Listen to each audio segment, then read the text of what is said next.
We made sure that every review, we know what's going on, especially early on, to make sure like anytime there's a bad experience or what's going on, we know what's going on and how we can fix that situation. And then now it's really maintaining that throughout the process. From Hotel Tech Report, it's Hotel Tech Insider, a show about the future of hotels and the technology that powers them. Today we're talking with Janis Krums, the managing director of Bob Hotels, which currently operates one fully renovated former roadside motel in Tallahassee, Florida, under the ethos of boutique on budget. If that doesn't sound compelling enough, you'll want to listen to this episode to learn about Bob's intuitive AI phone answering service and smart social media campaign that built brand awareness with a local university. Well, hello, Janis. Thank you so much for joining us for today's episode of the podcast. I would love to start by hearing a little intro from yourself. So if you could please introduce us, tell me your role, the company you work for, and we'll go from there. Sounds good. Thanks for having me on. Excited to share the story of Bob Hotels. Yeah, so my name is Janis Krums, and I'm the managing partner at Bob Hotels, boutique on budget. Our first hotel we just opened actually almost a year ago in Tallahassee, which was a sleep-in that we had purchased a year before and did a full renovation of it and created this concept. And so we've created this as the first prototype, and now the goal is to expand the brand. And do you just manage the one property right now? Currently, it's only one, but we're in the process of, we have about 3 right now that we're looking at as prospects, negotiating that, trying to find the next one. And so hopefully next time we speak, we'll have a few more. But now that we have one under the belt, the first 6 months really was just understanding what's working, what's not, trying to get everything kind of streamlined from an operational standpoint, from a vendor standpoint, all those kind of things. And so now that we're kind of, almost a year in, now we're having those talks about expansion. Can you tell me a bit about what makes your property different than competitors? Can you also explain what boutique on a budget means? Sure thing. So, our inspiration was my wife and I on a road trip. I think it was during COVID, and we stayed at some of these roadside places, and they were dangerous. They were not that cheap. They weren't clean. And so we just thought, like, this can't be the state of things roadside. There's a lot of good products downtown. There just aren't great budget options out there that we thought, especially in that Motel 6 sleep-in type of categories that are, you just want to quickly come in for one night and just feel good about your stay. And that was the initial inspiration. We did a little study of what's out there, and we really thought there's a lot of these properties that are owned for 10, 20 years, haven't been updated that much, or they've done the bare minimum, and they're just kind of exist. And there's a culture that still uses them, but by and large, they're kind of, you don't know what these owners are going to do with them because they're really kind of lost in some ways. And so we found this property that was built in 92, needed a lot of work.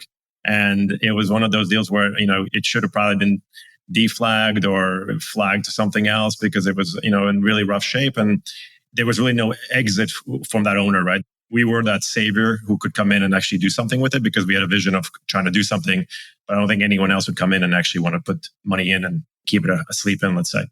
And so we came in and had this idea of like having, first off, we wanted to have fun design. We wanted to make sure, it's something that actually catches your eye. So the brand, it's memorable.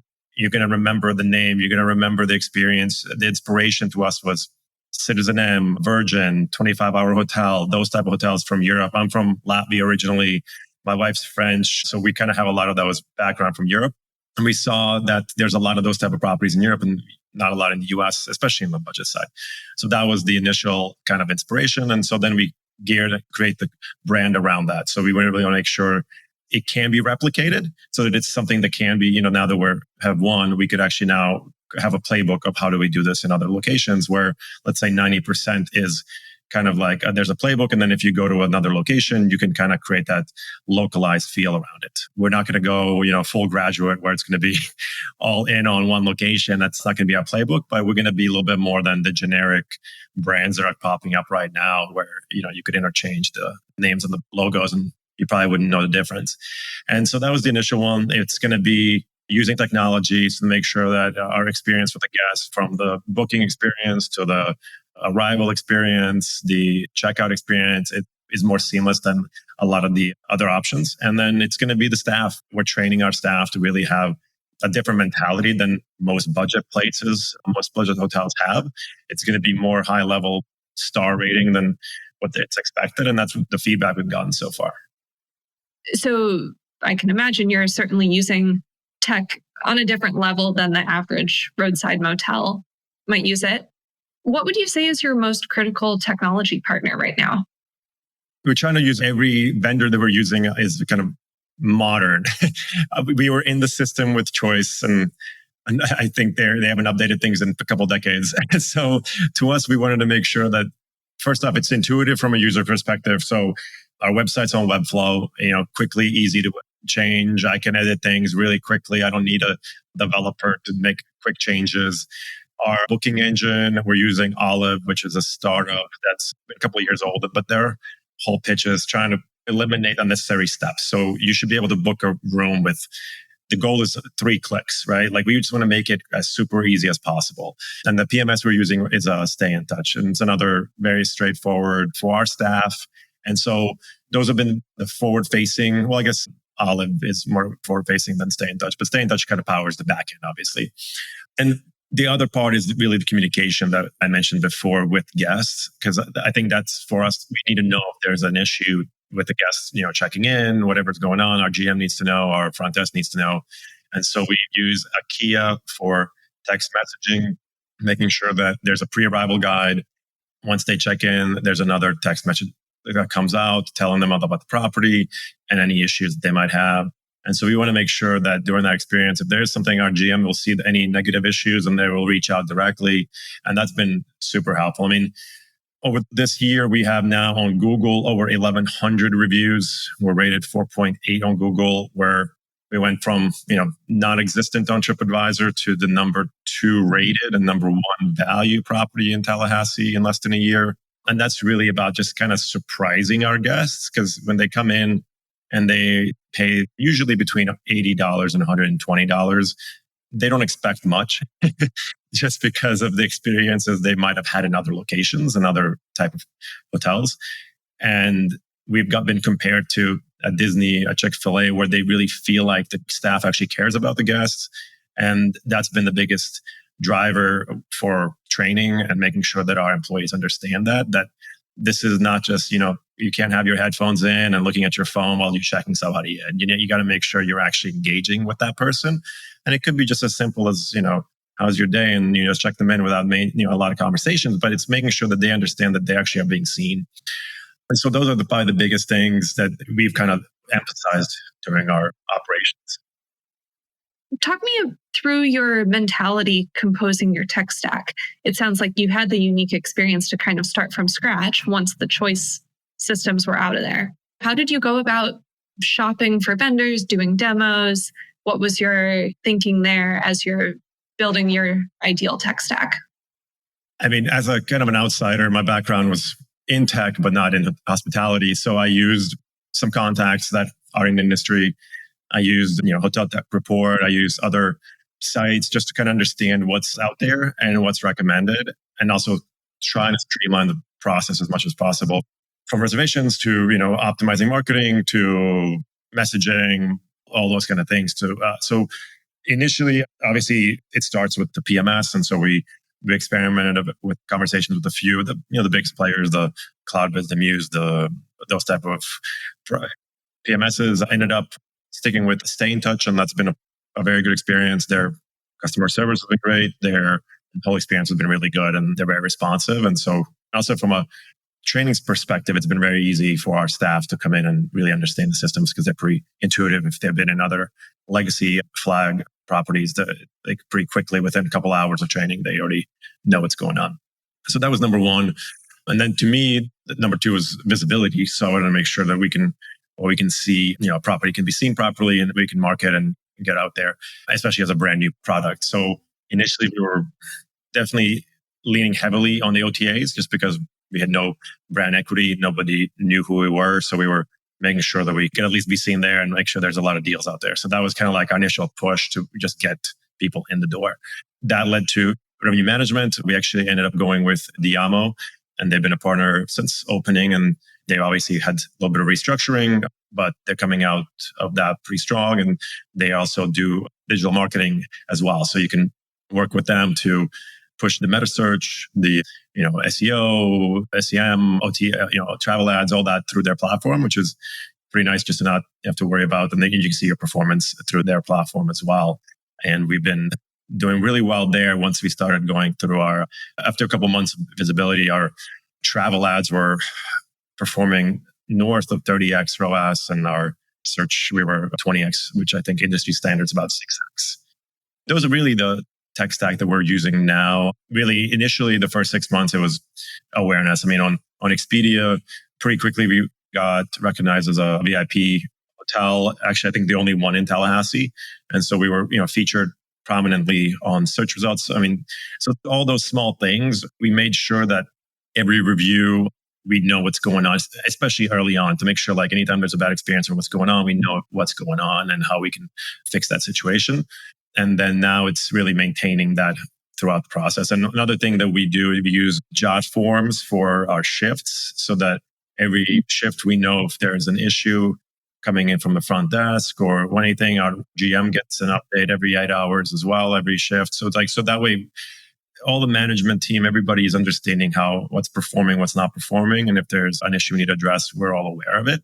So it's kind of hands-on, but at the same time, we're now kind of automated a lot of, not automated, but like we've created processes in place so that it's not overwhelming. It's just quickly understanding if there's a problem from a staff perspective or from an operations perspective or from property level where we need to have maintenance or whatever, we can pretty quickly address it and take care of it.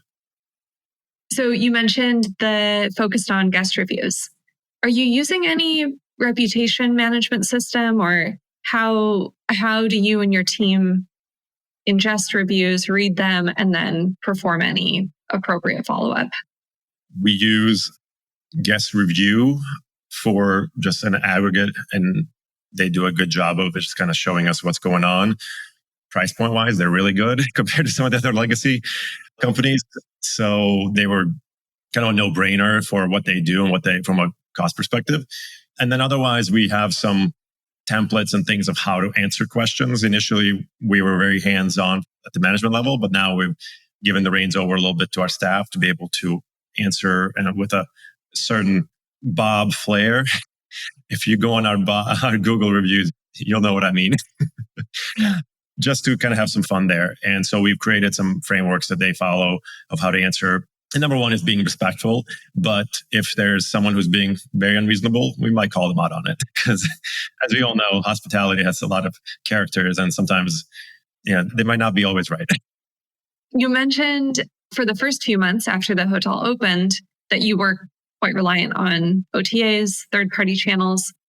Can you talk me through how you built up your direct channel? And if you could share your channel mix as well, what percentage of reservations come direct versus through OTAs?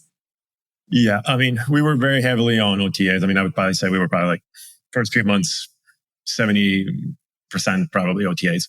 We're now slowly getting to more closer to 50% direct, and hopefully fast, climbing that. But really, it's going to be the brand. What we've done is we use Revinate for our CRM and guest communication. And so we will do, especially in the summer. Initially, we thought summer is going to be very slow, but actually last month we finished at 94% occupied in June. So it was not very slow. So we've done some email marketing, things like that, but it's just been a process of slowly kind of creating this, because we really don't have a brand yet that people know about. And so really people who come through Tallahassee, if they're coming to Tallahassee, typically it's either going to be for FSU or Florida A&M. FSU obviously drives a lot of that. And then the government side drives a lot of it during the beginning of the year usually. And then it's a lot of transient. So we will pick up in a typical day, sometimes up to 40% in a one day of guests coming in. We drive everything online. They're coming in as well, obviously. And so that's a massive pickup where they're not really planning. The only time they're really planning ahead to stay in Tallahassee is graduations, FSU football games, and legislation. If there's something big going on, you'll see a lot of, the government work type of bookings. But otherwise, we'll have our base of people coming in a few days ahead, and then the day of we'll have a major pickup just because people are driving through for whatever, wherever they're heading to. And so now that we know that, we also are creating our pricing strategies accordingly, because we know that we don't really need to drop our prices if we're at 50%, because there's a very good chance we might finish at 80+% by the end of the day. And so just because now on Google, we will rank really well because of our rankings through reviews. On the other channels, we are highly ranked as well. So now there's that reputation that people can trust that they're getting a good property when they're staying with us. And so any fast guests, we try now to remarket, obviously, to them. We'll start engaging them about coming back. But it's been a slow process of getting all that database and kind of slowly working through that. But mainly we focus on really the paid channel on Google and travel ads as our kind of getting in front of. But then slowly we're cultivating, hey, there's an event or whatever's going on, or there might be a summer deal for longer stays, and we'll do those things. But we're still in the experimenting phase right now with seeing what's working. And we were genuinely surprised how much demand we got last month. So we'll see how July will finish up for us. So far, it's been pretty strong still, which July typically in Tallahassee is very weak. So with such high last minute pickup, how have you handled staffing? If a week in advance, when you're putting your shift schedule together, if the occupancy on the books ends up being very different than the day of. And if you could explain a bit more about how your pricing system accounts for that last minute demand. Sure. So on the staffing side, we've just seen steady pickup. So we've just added a few more housekeepers, and honestly, we kept them because we haven't had a need to have less hours. We were actually running north of 90%. So we had full staff. And we kind of know that, we use Lighthouse for our kind of projection and forecasting. So we can see the demand in town, and then we see what we're doing. So that can give us a little bit of a boost there where we know what's going on ahead of time a little bit. But because of how we're performing, the demand in town doesn't really affect us as much because we know we're outperforming the demand. So we're taking the market share from our compset there. And so we're at full staff right now. And so we just have our crew that we are. We thankfully haven't had to decrease hours or, let anyone go, which typically you'll have summers will be much softer. So the GM will usually pick up some shifts and things like that, but we have not seen that yet. And typically July is very soft, and then mid-August we'll pick up heavily for move-in and school starting and everyone being back in town. And then on the pricing standpoint, we kind of set, like I said, if we use Lighthouse and, like I said, Diamo kind of automates that process for us so that I don't have to, we have certain rules based on occupancy, and we can kind of set up our floor and ceiling rates, and I'll monitor that, and we'll have kind of a understanding where we are, and we'll adjust as needed. But it's really based off of just our occupancy, and then also on the compset of what's going on, if there's anything, if they're outperforming. But so far, it's really based on our data, just because they aren't adjusting their rates really. Some cities you'll see more dynamic price changes. Tallahassee does not do that as often. And so we're the ones doing a lot more of the adjusting, because if we see that we have softer demand, we will lower our price, towards the end of the day just to fill it up a little bit. But typically we're looking at it from a percentage basis and then maybe adjusting a little bit. But we try not to. Now that we kind of know what we're getting towards the end of the day, we anticipate we will get it. And so we try not to mess with it too much. We've talked quite a bit about your current tech stack. I'm curious if there are any vendors or any products on the market that are on your wish list that you haven't implemented but are maybe considering for the future. Nothing that really stands out right now. Obviously everything is AI enabled, so who knows where things are going. But for us, initially I just wanted to get the basics right. Make sure that, if someone finds us, gets on the website, it loads quick, it's simple. We've been adding a little bit more social proof on our website to showcase that, hey, we're a real hotel. That Bob Hotels is just only one of this. So a lot of times people still are very skeptical. So the social proof for us is huge. But yeah, for us, it's making sure that this basics work. And then it's understanding how we can if we're spending time somewhere that's very time consuming, then I would look for a vendor that could solve that. But right now, I think we're in a pretty good spot. It's just understanding, probably the next phase for me is going to be, understanding our budgets to really understand where we can cut some costs. Maybe some of the vendors maybe are a little bit too much for our property. And especially if we know we don't maybe need a certain software to perform at the same level, we're going to look at all of those as well, just because there's a lot of innovation happening. I'm just seeing every day there's new announcements on different AI tools and their capabilities. And so that's probably pretty interesting. We're experimenting with AI front desk answering service that's initially answering our phone calls. And that's been a very interesting driver for actually direct links to our website, because a lot of times people just want to ask what the rate is, what's going on, where can I book? And you'll get an instant text message to your phone. Boom, you can book right there. And that's actually been a really good channel for acquisition of direct bookings that way as well, where that way frees up our front desk, because we are running such high occupancy. They don't get that call. And obviously, if the guest chooses to have a real person to talk to, they just say that. And it's really simple. It's not one of those 15 step processes where you're like, all right, can I just talk to a real person? What's the vendor that you're using for the... We're using Good Call for that.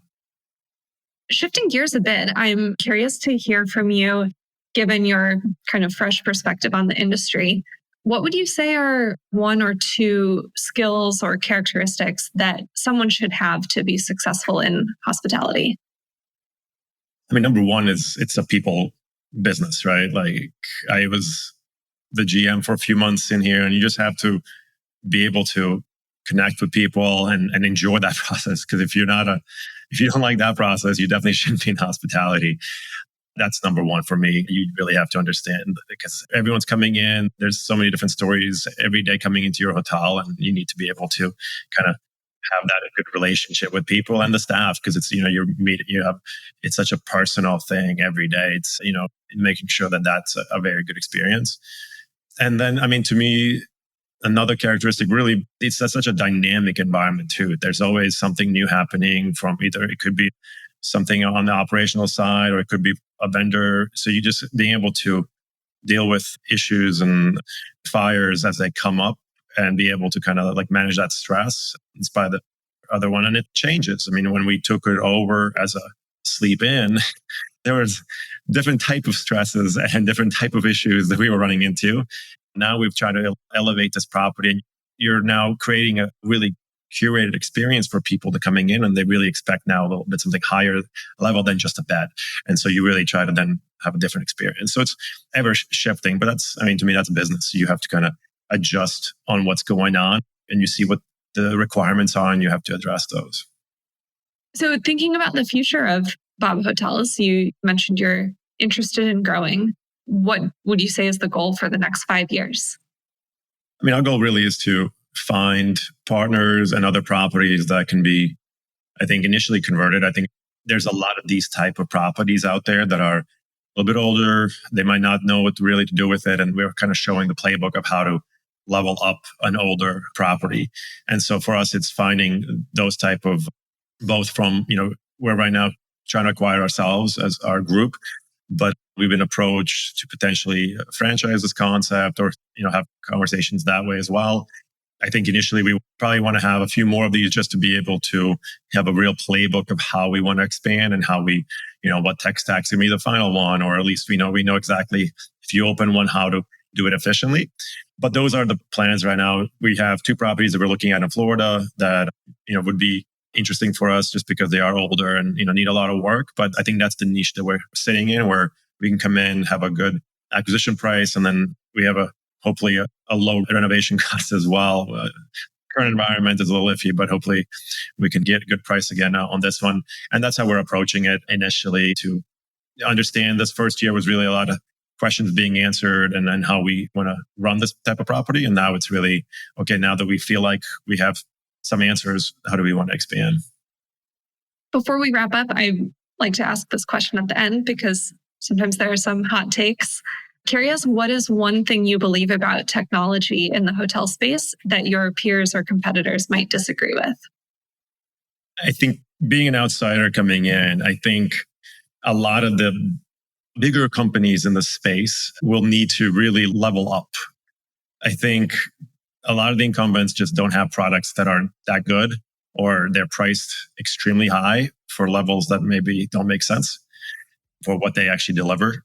Because I've tested a lot of them. And I think that's one of the reasons most of the companies, except for one or two, are startups or very younger companies that we're using, just because they try harder. If not the CEO, I can talk to almost the CEO.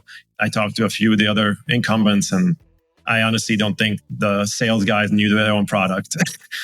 I think I asked more questions about their product than they knew. And so I think that's probably the biggest thing that I've seen in this industry. Coming in an outsider, I think there's a lot of opportunity for younger companies to come in and take market share, just from what I've seen so far.